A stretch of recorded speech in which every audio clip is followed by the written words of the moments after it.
আমাদের energy efficiency এবং conservation master plan সেটা অ্যাকচুয়ালি অ্যাপ্রুভ হয় 2016 সালে, এবং এটা এমন একটা সময় হয় যখন গভর্নমেন্ট বুঝতে পারে যে আমাদের প্রাথমিক জ্বালানির চাহিদা ক্রমেই বাড়বে ইন্ডাস্ট্রিয়াল গ্রোথ এবং ইকোনমিক গ্রোথের সাথে।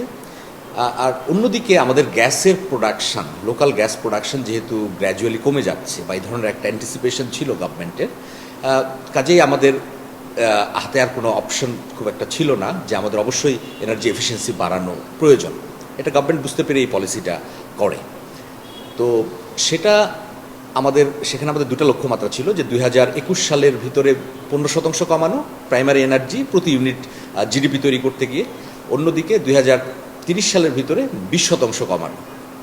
তো আমাদের এই স্টাডিতে আমরা যেটা করার চেষ্টা করেছি সেটা হলো 2014-15 সাল থেকে 2023-24 সাল পর্যন্ত, অর্থ বছর পর্যন্ত আমাদের যে ইকোনমিক গ্রোথ হয়েছে প্রতি বছর, তো আমরা সেই জিডিপি ডাটা দেখেছি। সাথে আমরা কম্পেয়ার করার চেষ্টা করেছি প্রতি অর্থ বছরে আমাদের প্রাথমিক জ্বালানি কতটুকু কনজামশন হয়েছে টোটাল, তবে এখানে বায়োমাসকে বাদ দেওয়া হয়েছে, এবং এভাবে বাদ দেওয়াই হয় নর্মালি। তো সেটা করতে গিয়ে আমরা দেখেছি যে আমাদের 14-15 সালের সাপেক্ষে 2023-24 সালে এসে 13.6% আমাদের প্রতি ইউনিট জিডিপি তৈরি করতে প্রাথমিক জ্বালানির কনজামশন কমেছে। তার মানে হচ্ছে 13.64% আমরা জ্বালানি দক্ষতা বাড়াতে পেরেছি। কিন্তু এখানে লক্ষণীয় হচ্ছে যে এটা কিন্তু পুরো ইভেন্ট ছিল না, যে প্রতি বছর একইভাবে আমরা সাশ্রয় করেছি সেটা না। 16-17 সালের দিকে এসে বেড়েছিল, এরপরেই এটা আবার স্লো হয়ে যায়, এবং 18-19-এর দিকে এসে মোটামুটি একেবারে শূন্যের কাছাকাছি চলে আসে।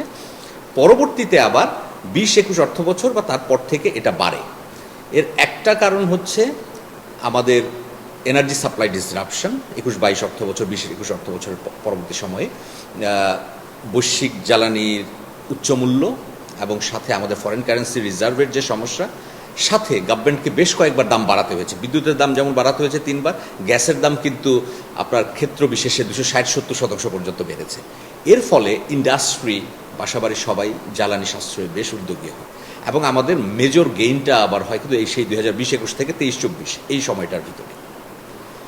আর আরেকটি বিষয় হচ্ছে যে আমরা যে 1.52% প্রতি বছর করে জ্বালানি সাশ্রয় করছি, অর্থাৎ জ্বালানি দক্ষতা বাড়াচ্ছি, এটা যদি আমরা কন্টিনিউ করি তাহলে আমাদের যে 2030 সালের লক্ষ্যমাত্রা 20% জ্বালানি দক্ষতা বাড়ানো, সে জায়গায় আমরা 1 বছর আগেই পৌঁছে যেতে পারব। সিমিলারলি আমাদের যে এনডিসি আছে, ক্লাইমেট অ্যাম্বিশন বা ক্লাইমেট টার্গেট, সেখানে যে আমরা বলেছি যে 2035 সালের ভিতরে 2022 সালের সাপেক্ষে 19.2% কমাবো, তো সেটাও আমরা 1 বছর আগেই অ্যাচিভ করতে পারবো, যেটাকে পজিটিভ বলা চলে।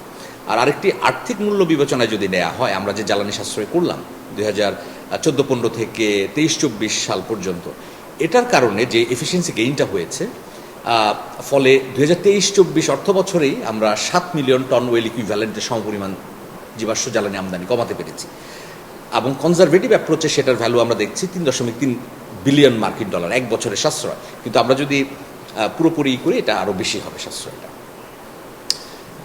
কোন কোন জায়গায় আসলে এফিসিয়েন্সি ইমপ্রুভমেন্ট হয়েছে সেটা যদি আমরা দেখি, আমরা বলতে পারি মোটামুটি সারা দেশেই এলইডি লাইট ব্যবহার হচ্ছে, এবং এফিসিয়েন্ট ফ্যানও লোকজন এখন কিনছে। সেটা নানান কারণে সচেতনতা বেড়েছে, শ্রেডা বিভিন্ন প্রোগ্রাম নিয়েছে, ডেভেলপমেন্ট এজেন্সিগুলো বিভিন্ন প্রোগ্রাম নিয়েছে, মানুষের মাঝে সচেতনতা বেড়েছে, ইন্ডাস্ট্রির মাঝে সচেতনতা বেড়েছে, সেই সাথে লোকজনের আর্থিক সক্ষমতাও বেড়েছে। বাসাবাড়িতে ফর এক্সাম্পল তারা এখন এফিসিয়েন্ট অ্যাপ্লায়েন্স কিনতে পারে, সেটা একটা বিষয়। আর আরেকটি বিষয় হচ্ছে ইন্ডাস্ট্রির জন্য উচ্চ মূল্য মানে হচ্ছে উচ্চ জ্বালানি মূল্য মানে হচ্ছে এনার্জি এফিসিয়েন্ট ইকুইপমেন্ট, মেশিনারি এবং অ্যাপ্লায়েন্স ইনভেস্টমেন্ট তাদের জন্য ফাইন্যান্সিয়ালি মোর ফিজিবল, যেটা 5 বছর আগে যা ছিল সেই তুলনায়। কাজেই তারা সেটা এখন করছে। সাথে ইন্ডাস্ট্রিকে আরেকটা জিনিস মোটিভেট বা সহজ করেছে, সেটা হচ্ছে বাংলাদেশ ব্যাংকের যে অর্থায়ন রয়েছে, সবুজ অর্থায়ন, সেটার কারণেও তারা পেরেছে, কারণ সেটা সহজ শর্ত নয়, সহজ ঋণের হার কম, প্রায় 5% পর্যন্ত, সেটা আন্ডারে তারা লোন পেয়েছে। ইটকলের প্রোগ্রাম আছে, এনার্জি এফিসিয়েন্সি, বিআইএফএফএল এর প্রোগ্রাম আছে, সব কিছু মিলে একটা ইকোসিস্টেম তৈরি হয়েছে যেটা আমাদের এই এনার্জি এফিসিয়েন্সি গেইন করতে সহায়তা করেছে।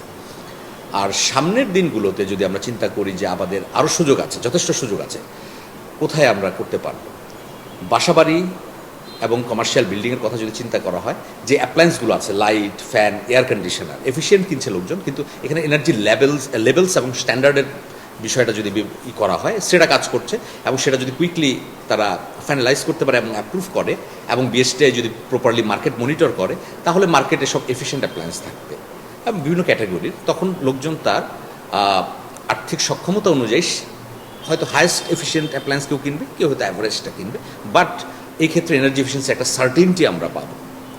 আর ইন্ডাস্ট্রির কথা যদি চিন্তা করা হয়, তাহলে ইন্ডাস্ট্রির বিদ্যুতের প্রায় 2/3 বা তার বেশি মোটর এবং motor driven system, compressor, pump এই জায়গাগুলোতে ব্যবহার হয়। তো সেই জায়গায় জ্বালানি সাশ্রয়ের জন্য আপনার এফিশিয়েন্ট মোটর IE34 টাইপ পর্যন্ত আমরা যদি নিতে পারি, তাহলে সেখানে এফিসিয়েন্সি যথেষ্ট বাড়বে। সাথে ভেরিয়েবল ফ্রিকোয়েন্সি ড্রাইভ ব্যবহার করা এবং আদার এফিশিয়েন্ট মেশিনারি ব্যবহার করা, পাম্প, কম্প্রেসার। আর আরেকটি বিষয় হচ্ছে যে বয়লারে তাদের যথেষ্ট গ্যাস কনজিউম হয়, তো গ্যাস বয়লারের এফিসিয়েন্সি বাড়ানো অথবা এটাকে ইলেকট্রিক বয়লারে যদি গ্র্যাজুয়ালি ট্রানজিশন করা হয়। এবং আরেকটি বিষয় হচ্ছে আমাদের গ্যাস সাপ্লাইয়ের সংকট আছে, ভবিষ্যতে হয়তো আমাদের ইলেকট্রিক বয়লারেই যেতে হবে, এবং electric boiler point of use efficiency অনেক হাই, প্রায় 100% মতো পয়েন্ট অফ ইউজ এফিসিয়েন্সি। আর এদিকে আমরা যদি কমার্শিয়াল বিল্ডিংয়ের কথা বা ফিউচার বিল্ডিংয়ের কথা চিন্তা করি, ফিউচারে যে বিল্ডিংগুলো আসবে সেখানে যেন প্যাসিভ ডিজাইনটাকে এনফোর্স করা যায়, এনশিওর করা যায়। প্যাসিভ ডিজাইন এনশিওর করলে যেটা হবে, কুলিং ডিমান্ড কমে যাবে, ন্যাচারাল লাইট বেশি ব্যবহার হবে, এবং আমাদের যে বিএনবিসি আছে সেটাকে যদি ইনফোর্স করতে পারে গভর্নমেন্ট, ইমপ্লিমেন্ট করতে পারে, তাহলে সেই ক্ষেত্রে আমরা কমার্শিয়াল বিল্ডিংয়েরও সেই এফিসিয়েন্সির সেই জায়গাটা আমরা করতে পারবো।